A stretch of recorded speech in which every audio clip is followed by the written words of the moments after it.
Hi everyone, this is Nathan Funk, Technical Product Manager here at LMI Technologies.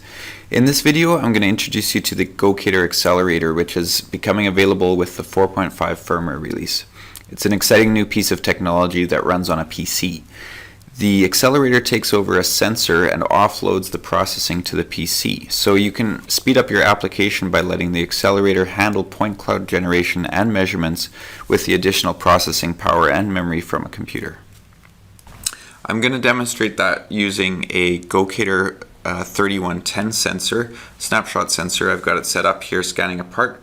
I can move the part around a little bit and you can see that right now at 0.4 Hertz it's updating very slowly. You can see it refresh, but it takes a while. So roughly once every 2 seconds I'm getting a new frame in here.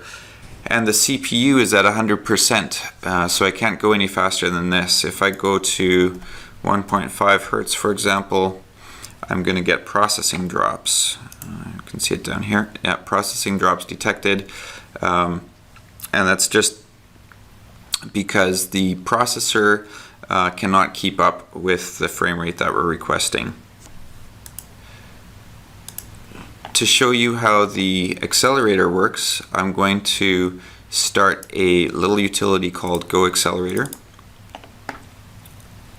So when I start this up, I see a list of all the connected sensors, and it is already connected to this sensor, so it's initializing right now and starting up the acceleration. Now that it's finished connecting, I have a URL on my local host, so this is on my local PC that I can go to. If I click on that, I actually will see the regular Gocator interface as if I was talking with a real sensor.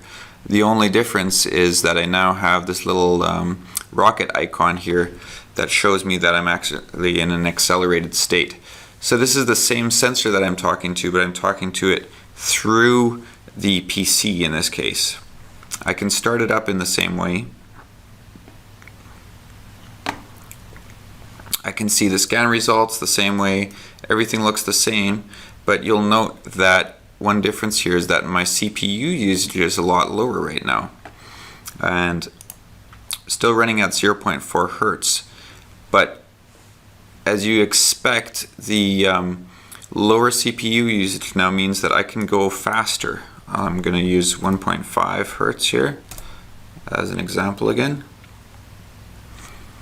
And here we go, it's running fine. I've still got CPU available, and if I move the part again, you'll see it's updating a lot faster. So I'm actually running at over 1 frame a second without an issue here.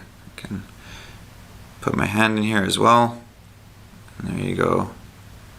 You can see, move my hand around, and I even get updates quite quickly like that.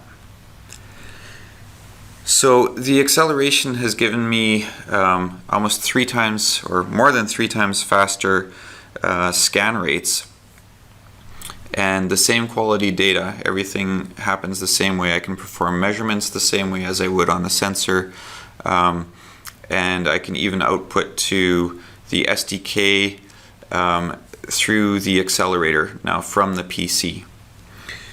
This little application that I was showing you, the Accelerator, is just really a wrapper around the SDK, and you'll see if you look at the SDK documentation, we have a full support for the accelerator inside the SDK, so everything from attaching to a sensor, starting and stopping is all covered in the SDK, and this is how we expect users to actually interface with the accelerator most commonly.